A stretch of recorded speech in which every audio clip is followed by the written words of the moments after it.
Si vous voulez tout connaître de mon entraînement qui s'est déroulé dans la semaine du 8 au 14 octobre 2018, c'est dans la suite de cette vidéo.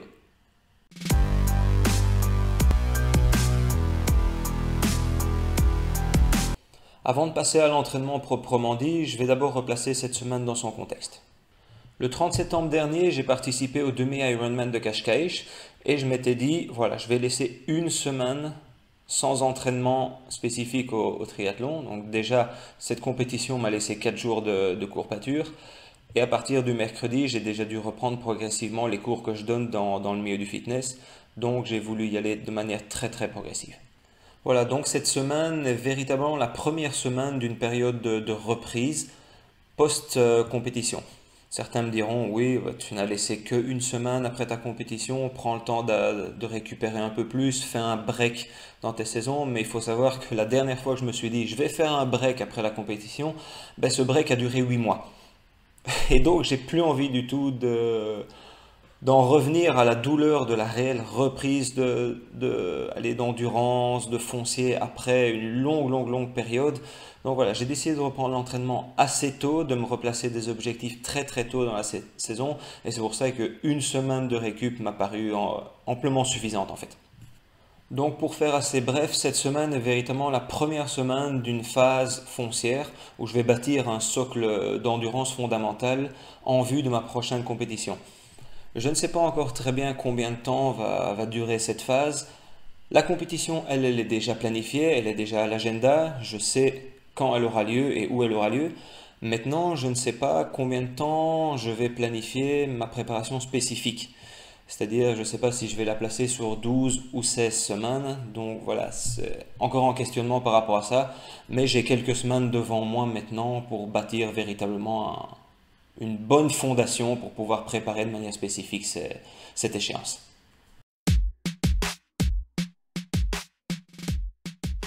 Durant mon entraînement pour le semi-Ironman de Cascais au Portugal, je m'étais astreint à aller nager 2 fois par semaine, le mardi et le vendredi matin, et j'ai décidé de poursuivre cette bonne habitude. Donc voilà, mardi, je suis allé nager pour une bonne demi-heure, je vais dire, histoire de reprendre mes sensations. J'ai pour petite habitude de faire un petit échauffement 100 mètres en crawl, suivi de 50 mètres sur le dos, de nouveau 100 mètres crawl et terminé par 50 de brasse pour véritablement aller mettre en place le cardio, commencer à échauffer les muscles pour l'entraînement. J'ai fait cette série 2 fois. Ensuite, 500 mètres non-stop avec un pull boy entre les cuisses et une dernière série de 500 mètres avec le pull boy et plaque au niveau des mains. Donc un total de 1600 mètres en une petite demi-heure, histoire de retrouver l'allongement de l'épaule, rechercher mes appuis. Bref, une petite reprise tranquille, d'autant qu'il y avait pas mal de monde dans la piscine. En matinée, les écoles sont bien présentes. Parfois, on se retrouve à 5-6 dans un seul couloir. Donc bref, ça joue un peu des coudes. Et, voilà, une demi-heure, ça me semblait bien, vraiment suffisant. Deuxième séance le vendredi matin donc, et il faut dire que sur cette séance, j'ai véritablement voulu me la jouer encore plus cool que le mardi matin. J'ai fait un 1500 mètres non-stop avec pull boy entre les jambes, vraiment pour épargner les cuisses.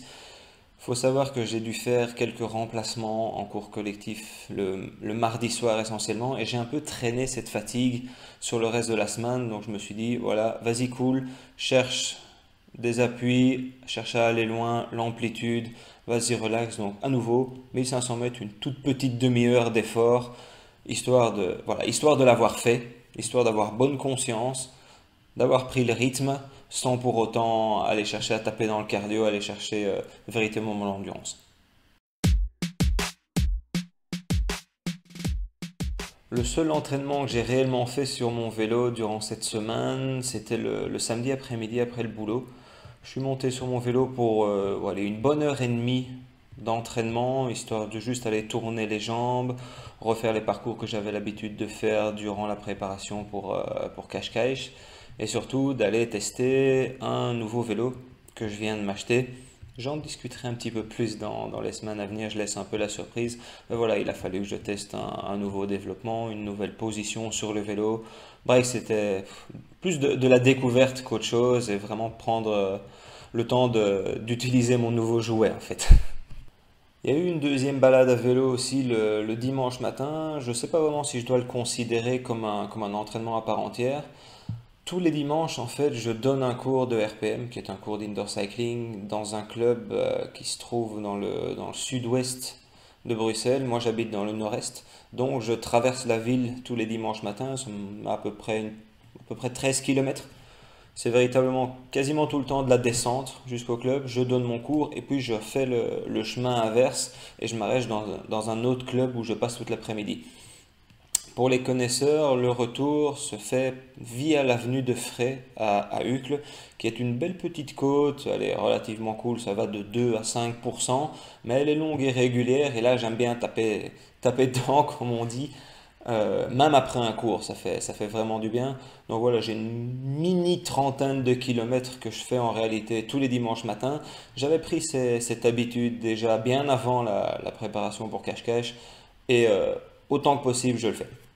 Dernière chose en ce qui concerne le vélo, voilà, je me suis acheté dernièrement un home trainer qui va m'aider à m'entraîner durant la mauvaise période de l'hiver où les routes seront impraticables, où le vent et le froid auront raison de ma volonté d'aller dehors. Donc voilà, je l'ai testé pendant un petit quart d'heure le dimanche soir, histoire de voir comment on utilise cet engin, simplement. En ce qui concerne la course à pied, un seul entraînement prévu le vendredi soir. Il faut savoir que je vois une cliente en course à pied. On s'entraîne en général le mardi et le vendredi soir. Donc je la vois au parc du Cinquantenaire, pour ceux qui connaissent, c'est à peu près au centre de Bruxelles. Et il me faut 3 kilomètres que je fais en courant en règle générale pour aller jusque là-bas.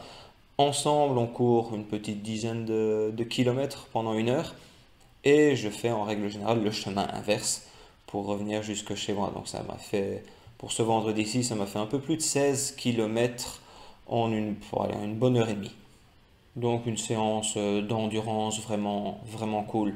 Pas la peine pas la peine de se faire mal encore. Donc pour résumer cette première semaine d'entraînement, deux entraînements cool en natation, deux entraînements tout aussi cool en vélo et un toujours aussi cool en course à pied. Bref, je crois que le mot cool résume très bien la première semaine d'entraînement. Ça me fait un total, si je compte tout, de 5h24, ce qui n'est pas énorme. Mais si j'ajoute à ça les cours que je donne dans le fitness, ça me fait un total de 15h29. Ce qui est déjà pas mal en fait pour une reprise. Voilà, vous savez tout sur sur cette première semaine d'entraînement. Maintenant, si vous avez des questions, n'hésitez pas à me les poser, j'y répondrai avec grand plaisir. Ciao!